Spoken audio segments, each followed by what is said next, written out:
Probabilmente ripeterò alcune cose che sono già state dette, ma è bene che siano questioni assolutamente chiare a tutti. Il problema di fondo di questo provvedimento è che non affronta l'interrelazione che c'è tra le norme comunitarie, quelle statali e la potestà legislativa autonoma in materia di acquedotti, né si pone il problema di garantire l'autonomia almeno decisionale degli enti locali su infrastrutture pubbliche di loro proprietà. Così facendo ovviamente si accentuerà il progressivo allontanamento degli organismi decisionali dai cittadini, veri e unici proprietari di tali risorse.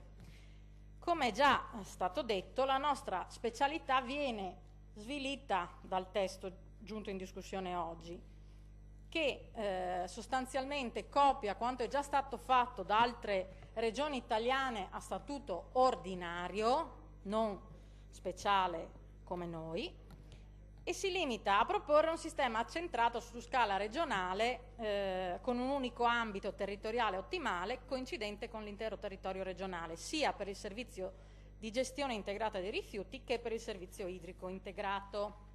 Allora, una proposta legislativa presentata da chi è qua a rappresentare i cittadini dovrebbe fondarsi sull'unico dogma sancito dalla volontà popolare espressa appunto dai cittadini nel referendum del giugno 2011. L'acqua non può essere annoverata tra le commodity perché l'acqua non è una merce. A livello comunitario c'è da rilevare che l'accordo sulle nuove norme europee per le concessioni ricorda che gli Stati membri restano liberi di decidere come desiderino siano eseguiti i lavori pubblici o erogati i servizi in house o esternalizzandoli a società private. La nuova direttiva non impone alcuna privatizzazione delle imprese pubbliche che forniscono servizi al pubblico. Nel 2011 i cittadini italiani dissero che andava abrogato il decreto Ronchi, che obbligava gli enti locali a mettere a gara anche la distribuzione dell'acqua nelle case e che andava cancellata la voce delle bollette che garantiva adeguata remunerazione del capitale investito dai gestori.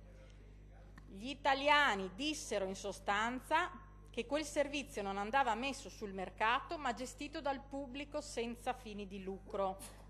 Allora, ribadite queste premesse, andiamo alla pecca fondamentale che ha questo provvedimento, ovvero, come dicevo, l'inquadramento nel contesto nazionale.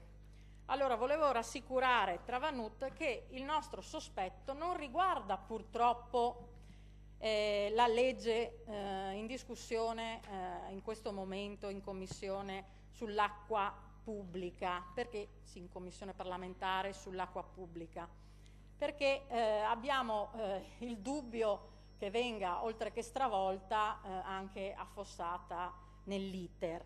Ma vogliamo ricordare delle norme già in essere, come lo Sblocca Italia del 2014, che indica l'obiettivo della concentrazione dei servizi pubblici locali nelle mani di poche grandi multi-utility capaci di competere all'estero.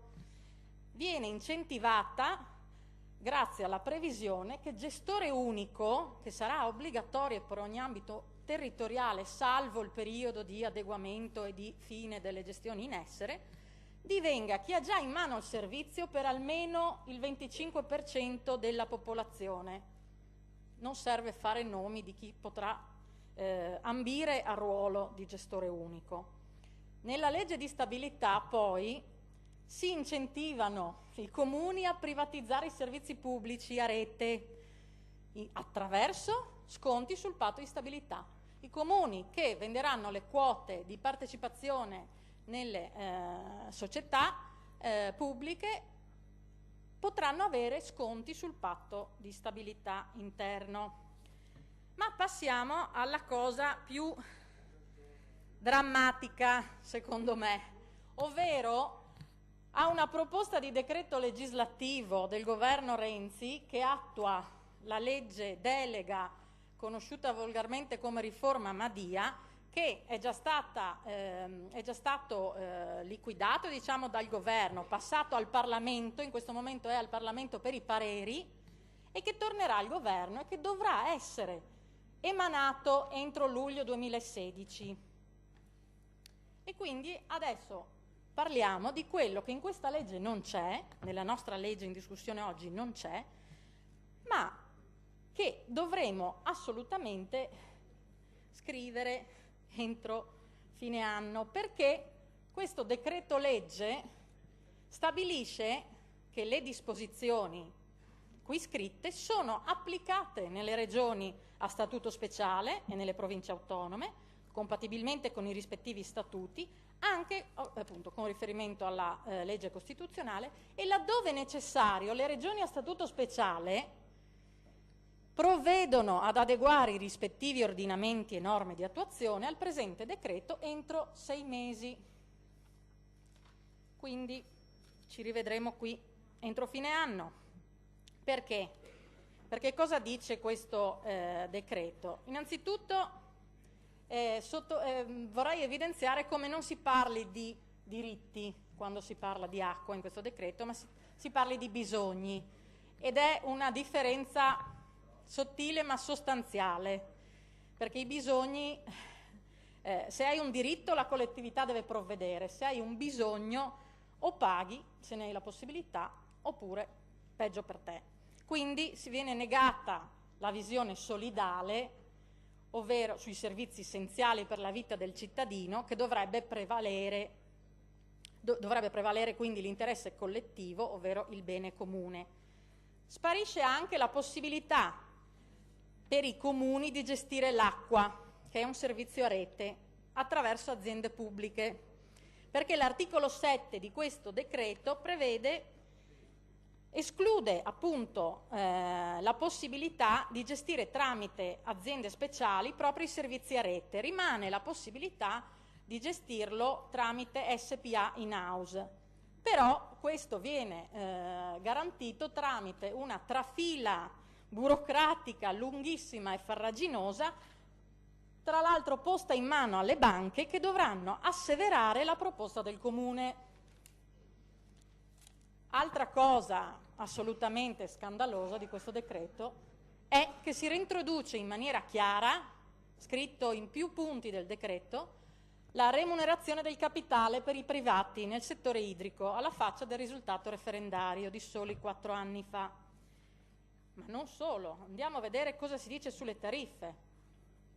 Allora, innanzitutto l'autorità per l'energia elettrica, il gas e il sistema idrico viene arricchita anche della parte rifiuti, quindi dovrà predisporre e aggiornare il metodo tariffario per la determinazione dei corrispettivi del servizio integrato dei rifiuti. Quindi noi possiamo benissimo continuare a sostenere con la nostra proposta di legge regionale che saranno sempre i sindaci a stabilire le imposte, ma entro qualche mese si andrà esattamente in situazione contraria.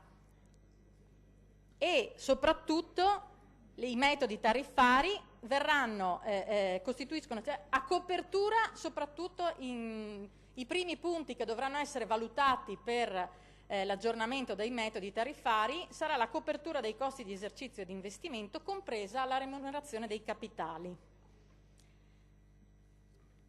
Ma oltretutto, fatte salve le competenze di questa autorità, gli enti affidanti, ovvero in questo caso l'AUSIR, definiscono le tariffe dei servizi in misura tale da assicurare l'equilibrio economico-finanziario dell'investimento e della gestione, tra l'altro tenendo conto dell'adeguatezza della remunerazione del capitale investito coerente con le prevalenti condizioni di mercato. Allora,